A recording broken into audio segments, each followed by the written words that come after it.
নমস্কার বন্ধুরা, সুপ্রভাত। কেমন আছো তোমরা সবাই? আশা করছি তোমরা সবাই খুব ভালো আছো, আর আমিও খুব ভালো আছি। আমি সোমা, আর আমার ছোট্ট একটি চ্যানেল শখের পরিবারের নতুন একটি ভিডিওতে তোমাদের সকল বন্ধুকে অনেক অনেক স্বাগত জানিয়ে আজকের নতুন একটি ভিডিও আমি শুরু করছি। আজকের বারটি ছিল বৃহস্পতিবার, আর ঘড়ির কাঁটার সময় এখন সকাল 7টা। আমি ঘুম থেকে উঠেছি সকাল 6:30টার সময়। ঘুম থেকে উঠেই সবার প্রথমে বিছানাটা তুলে নিলাম, তার কারণ আমি ওঠার সাথে সাথেই আমার হাজব্যান্ড, ছেলে সবাই যেহেতু উঠে পড়েছিল, তাই ভাবলাম সবার আগে বিছানাটা তুলেই বাদবাকি কাজগুলো শুরু করি। বিছানাটা তোলার পর ঘরদুয়ার সমস্ত কিছু ঝাড় দিয়ে নিয়েছি। আর আমার হাজব্যান্ড কিন্তু সকালবেলা উঠে স্নান দান করে খেয়ে দিয়ে এর মধ্যে কাজেও বেরিয়ে পড়েছে। সকালবেলা কিন্তু আমার শাশুড়ি মায়ের রান্নাটা করেন, তোমাদেরকে তো আমি আগেও বলেছি।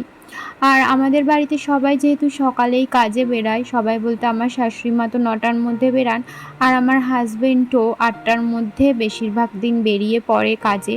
আর এই কয়দিন তো 7টার মধ্যে বেরিয়ে পড়ছে, কারণ ওর কাজের চাপটা একটু বেড়ে গেছে। তো সেই কারণে আমাদের বাড়িতে সবাই কিন্তু সকাল সকাল খেয়ে দিয়েই কাজে বেরান। আর আমার মনে হয় সকাল সকাল খেয়ে দিয়েই কাজে বেরানো উচিত। তার কারণ কি বলতো, রাস্তায় বেরিয়ে পরে কি খাবে না খাবে, আর রোজ দিন তো রাস্তার খাবার খাওয়া একদমই উচিত না। যদিও দুপুরের বেলাটা রাস্তা থেকেই ওকে খেতে হয়, মানে আমার হাজব্যান্ডকে। তো সকালবেলা সেই কারণে যদি বাড়ির থেকে ভাত খেয়ে যায় তো অনেকটাই ভালো লাগে। তো যাই হোক, আমার কিন্তু সমস্ত বাসি কাজবাজ কমপ্লিট হয়ে গেছে। তারপরে আমি চলে গেছিলাম স্নান করতে, আর স্নান করে আমি চলেও এসেছি। আর আজকে কিন্তু বৃহস্পতিবার, তো বৃহস্পতিবার দিন অনেকটাই কাজের প্রেশার থাকে, আমার তো প্রচুর কাজের চাপ থাকে। তো বন্ধুরা, এই যে দেখো আমি সমস্ত কিছু গুছিয়ে নিয়েছি, এখন পুজো দেব। এখানে ফুল তুলে নিয়েছি গাছ থেকে, দেখো আমাদের গাছের ফুল। এই দেখো জবা, টগর ফুল, তারপরে আরও রয়েছে এই ফুলটার নাম আমি ঠিক জানি না, তোমরা যদি জেনে থাকো বলবে অবশ্যই। আর এটা হচ্ছে গিয়ে সাদা অপরাজিতা। হ্যাঁ ঠিক আছে, সরো। তারপরে এই যে বাসনও মেজে নিয়েছি, ঠাকুরের বাসন। এখানে ঠাকুরের বাসন দেখো সমস্তটা কিন্তু আমি আজকে তেঁতুল দিয়ে মেজেছি, একদম চকচক করছে, দেখতেই পাচ্ছ। তো সেই কারণে বাসন মাজতে আমার অনেক সময় লেগে গেছে আজকে। আর এখানে দেখো 2 ঘটি জল নিয়ে নিয়েছি, এই 1 ঘটি আর এই 1 ঘটি। এই ঘটিটাও আজকে মেজেছি, এই যে তামার ঘটিটা। তো দেখো ঘটিটাও কিন্তু একদম চকচক করছে মাজার পরে। তো জল দুটো ঢেকে রাখতে হবে, এখান থেকে দুটো থালা নিয়ে আমি জল ঢেকে রাখি।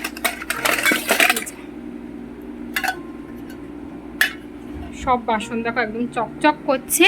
এখন আমি ঠাকুরের আসনের সমস্ত কাপড় পাল্টাবো, পাল্টে তারপরে পুজো করব।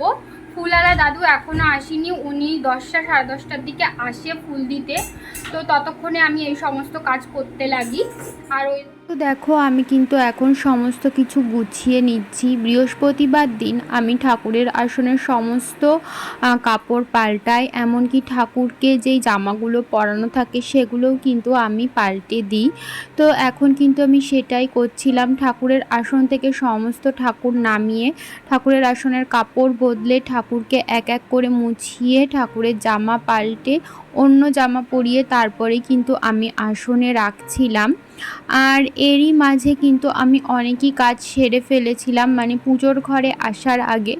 যেমন ধরো একটু দোকানে গেছিলাম, কিছু টুকিটাকি জিনিস আনার ছিল। সকালের টাইমটায় না দোকানটাতে এত ভিড় থাকে যে কি বলবো। আর আমার না সকালের দিকে মাঝে মাঝেই দোকানে যেতে হয়, এই কয়দিন তো যেতেই হচ্ছে। আমার হাজব্যান্ড যেহেতু সেই সকালে যাচ্ছে, রাত্রে বাড়ি আসছে, ও সেরকমভাবে দোকানপাট করার কিছুরই টাইম পাচ্ছে না। তো সেই কারণে দরকারি জিনিস আমারই দোকান থেকে এনে নিতে হচ্ছে।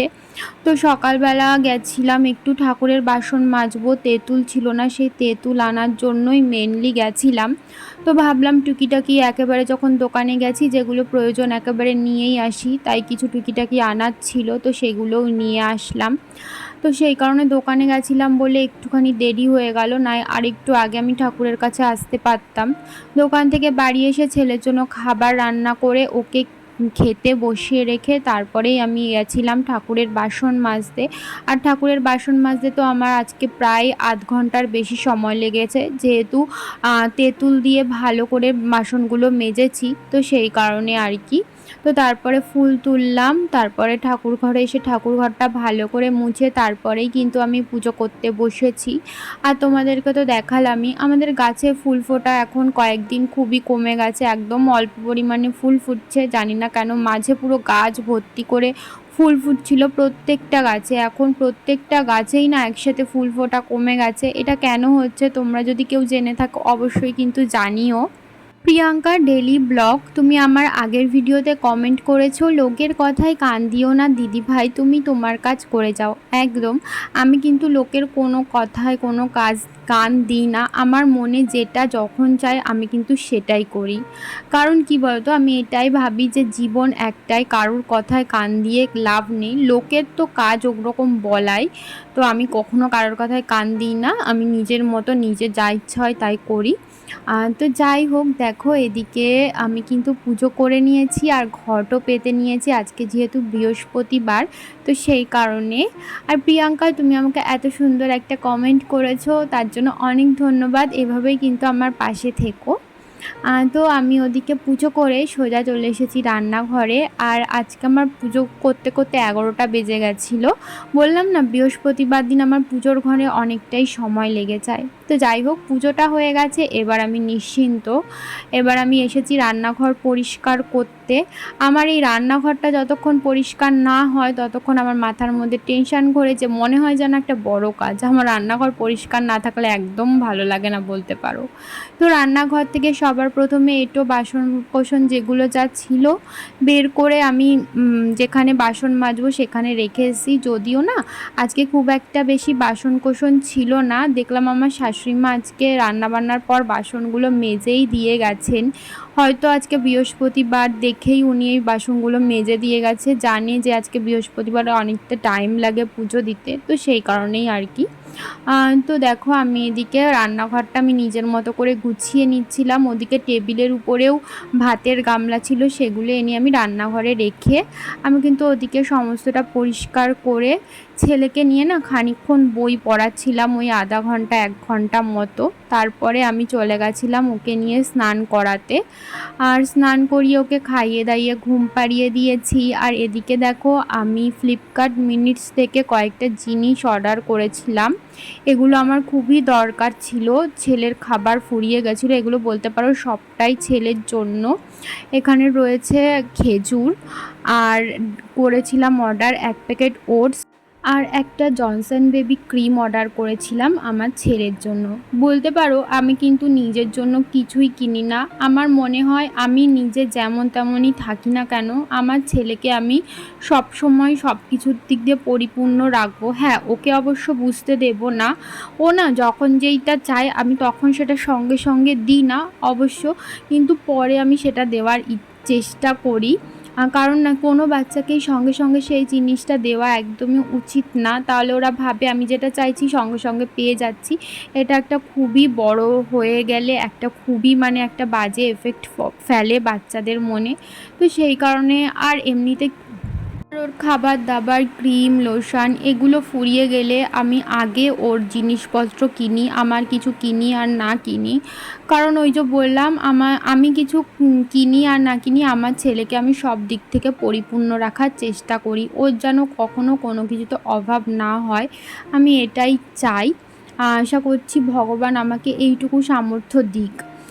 তো যাই হোক, ওদিকে দেখো আমি আজকে যেহেতু বৃহস্পতিবার তাই বিকেলবেলা একটুখানি আলতা পরে নিচ্ছিলাম। তো এখন ঘড়িতে ওই 5টা মতো বাজে। ছেলে একটু আগেই ঘুম থেকে উঠেছে আর আমি বিকেলের সমস্ত কাজকর্ম সেরে একটু পায়ে আলতা পরছিলাম। আমার বৃহস্পতিবার আসলেই একটু আলতা পরতে ইচ্ছা করে, শাড়ি পরতেও ইচ্ছা করে, কিন্তু এই কদিন যা গরম পড়ছে এই গরমের মধ্যে আর শাড়ি পরতে মন চাইছে না। তো সেই কারণে আর শাড়ি পরছি না, যখন একটু ঠান্ডা ঠান্ডা ওয়েদার হয় তখন কিন্তু আমি বৃহস্পতিবার দিন শাড়িই পরি। রাত 10:30 আর আমি এইমাত্র ওপর থেকে খাওয়া দাওয়া করে নিচে আসলাম। আর আজকে সারাদিন কতটুকু কি ব্লগ করেছি আমি নিজেও জানি না, কালকে কত মিনিটের ব্লগ তোমাদের শেয়ার করব বলতে পারছি না, হয়তো অনেকটাই ছোট ব্লগ তোমরা কালকে দেখতে পারবে। তো এই তো রোজকার দিনের মতো খাওয়া দাওয়া কমপ্লিট, এখন শোবো। আর ছেলেকেও ওই দেখো শুইয়ে দিয়েছি, দেখতে পাচ্ছ। তো এই তো, আর আজকে সন্ধ্যাবেলা না আমাদের এখানে বেশ ভালো বৃষ্টি হয়েছে। কালকে তো শুধুমাত্র ছিটেফোঁটা বৃষ্টি হয়েছিল আর হাওয়া দিয়েছিল ঝড়ের মতো, কিন্তু আজকে হাওয়া খুব একটা বেশি দেয়নি, কিন্তু বৃষ্টি হয়েছে। তাও খুব একটা না, মোটামুটি বৃষ্টি হয়েছে। বৃষ্টি হওয়াতে ওয়েদারটা একটু ঠান্ডা ঠান্ডাও হয়ে গেছে। আর তবু পাখা ছাড়া একদম থাকা যাচ্ছে না, পাখা বন্ধ করলেই গায়ে দিয়ে ঘাম বেরাচ্ছে। কিন্তু মাঝে যত পরিমাণ গরম পড়েছিল তার থেকে একটু গরমটা কমেছে মনে হচ্ছে আমাদের এখানে। আর আজকে যেহেতু বৃষ্টি পড়েছে তো সেই কারণে আরেকটু ঠান্ডা ঠান্ডা লাগছে, মানে ঠান্ডা ঠান্ডা লাগছে না, মানে গরমটা একটু কম লাগছে। তো যাই হোক, চলো বন্ধুরা, আজকের মতো ভিডিওটা আমি এই পর্যন্তই রাখছি। তোমাদের সাথে আবারও দেখা হবে পরবর্তী ভিডিওতে। ততক্ষণের জন্য তোমরা ভালো থেকো, সুস্থ থেকো, আর আমার এই ছোট্ট চ্যানেলটির পাশে থেকে আমাকে সাপোর্ট করো। তাহলে আজকের মতো এখানেই টাটা, শুভরাত্রি। গুড নাইট বলে দাও। Good night. Sweet dream.